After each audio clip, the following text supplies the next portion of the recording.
Hi, this is Kevin Blanche. I'm going to go on a freaking rant about ignorance. My whole project that I'm working on, I've coined it neo-ignorance. How fucking stupid has this country become?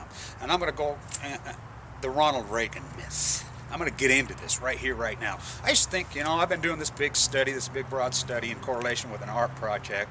I've coined it neo-ignorance, the post-ignorance movement. It's my own personal movement. But this Ronald Reagan stuff, I'm watching CNN the other night. David Gurgen. We're talking, he's a political science professor at Harvard. I think he's the dean. He says they're comparing Barack Obama's poll numbers to Ronald Reagan's poll numbers at his first midterm. And he says, well, with Ronald Reagan in '82, he wasn't dealing with the 9.7 unemployment rate. And they just go on like, okay, Gurgen. How fucking dumb is this country? When the dean of Harvard, I think he's a political science freaking chair over there. Let me tell you, dumb fuck, Gurgen. Yeah, you're right. He wasn't dealing with... And I think you were in his freaking political team. Wow. No, he wasn't dealing with 9.7. He was dealing with 10.8. The unemployment rate in this country, the day of the Ronald Reagan's first midterm, November 1982, was 10.8. Not 10.8. Right here it was 14%. And let's go off, okay... The moron Tea Party freaking spew. We need another Reagan. Okay. The day Reagan took office in 1980, we had a deficit of 1.3 billion, which is pretty well zero. We didn't have any debt in this country. The government didn't run any debt for literally decades. When he left, it was 3.8 billion. Percentage-wise, his famous freaking story, he used to joke about it all the time, saying, yeah, me and Nancy at the astrologer, but when they came to me and asked me if they wanted some of those B2s, he says, I thought they were talking about vitamins, give me a couple dozen. That's when the massive military buildup started. We had demand-side economics via Mariner Eccles, this town. I hear Bernanke go off saying Mariner Eccles' policies failed. Fuck you, Bernanke. Your policies have failed. Supply-side economics has failed. Mariner Eccles freaking, all his freaking economic theory succeeded. We had the strongest middle class in this country from 45 to 75 via his economic policies. What do we got via yours, Bernanke? You and Greenspans. Call yourselves Ayn Randers. You know Ayn Randers. Falsely stimulated interest rate. So let's get real. You Tea Party freaking morons. We need another Reagan. Okay, let's talk about when, do you remember when the Marines were sitting in Beirut in the early 80s? Two of my friends were there. Right, my age guys. You remember the car bomber went in there and blew them up, killed them all? And Weinberger and Schultz were debating, let's go in to debate. Who backed them out? Reagan. Reagan was not your hard conservative candidate. He was not. He was a liberal in many, many ways. Comprehensive immigration reform. Let's talk about that one.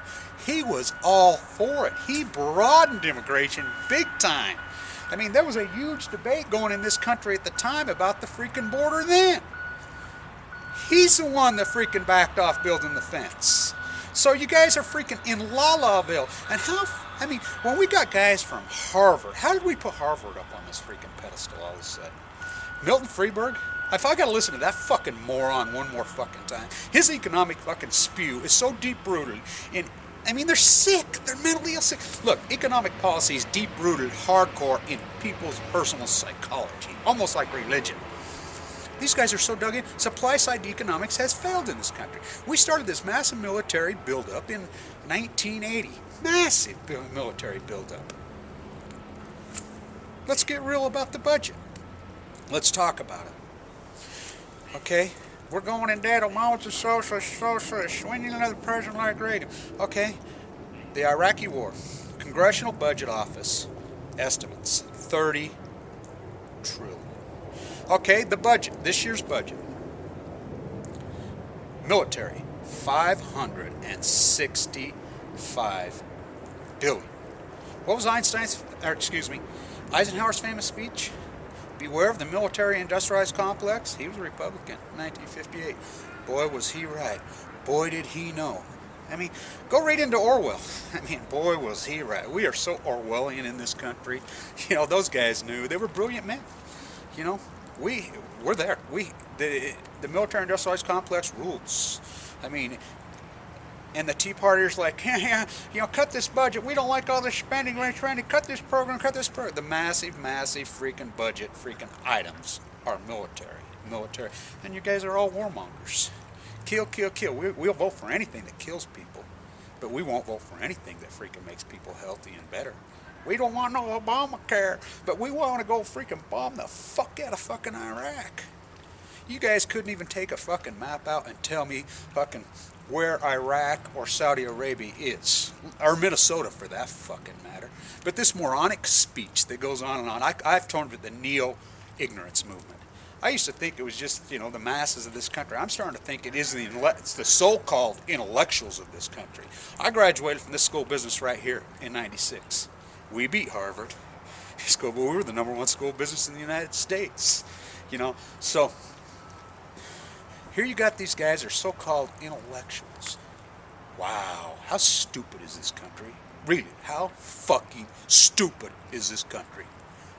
It blows my mind. I'm involved with it. I've termed this myself. It's a counterculturalist movement. I call it post-ignorance. I write about it. I paint about it. We are in the neo-ignorance movement. Hopefully this is crescendo and it's ending right now, because can we get any stupider? I mean, really, can we get any dumber? I mean, the spew I hear about the freaking debt, the spew I hear about Obamacare, the spew I hear about freaking...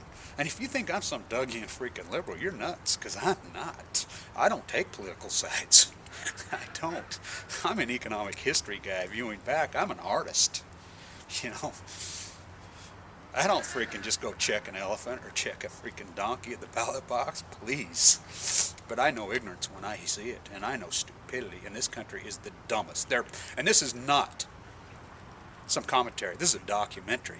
I have done my own quantitative studies. There are plenty of studies, plenty of very, very good broad studies that prove that we live right here, today, right now, in the most ignorant society in the history of the modern world. This has been quantified by many. It is a fact. When I hear a person like Gurgen, he's supposed to be the genius. Political science. The unemployment rate in 1982 at the Reagan midterms was 10.8% in this country. He wrote the debt went crazy. That's when supply side economics started. We've had 30 years of it, and Bernanke and Greenspan freaking buried us to the 10th power. We got a 0% interest rate. Everybody says, oh, we're going to have a lost decade like Japan. Oh, really? We already had a lost decade. We're going on the second one. Please.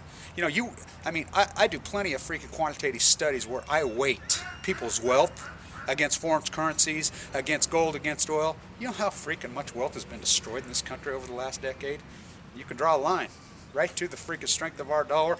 You can draw a line right to the day we invaded Iraq. Draw a line. Go for it. Our military is sucking up all our money, big time. And I'm the son of a freaking Marine. I'm the son of a freaking Marine who was killed, an atomic veteran. My uncle stood on Normandy Beach on D-Day. These kind of people raised me. Our military is sucking up our freaking money because we're warmongers in this country. We are ignorant. We will go for anything that kill. But anything that helps it, our own people, our own children, our own family, oh no. We are against it. We don't want health, strength, on our currency, on our young people, anything. But we'll go for going fucking killing people and bombing the fuck out of people. We're all for that. This country is a bunch of ignorant fucking morons. And I used to think it was just the masses, but the more I hear, it ain't just the morons. The intellectuals in this country are fucking stupid. Not all of them, but when I hear a statement like fucking Gurgen, he's supposed to be the genius on CNN. He's the fucking Harvard professor. I think he's the chair. I hope somebody forwards this stupid motherfucker. Gurgen, you're a dumb motherfucker.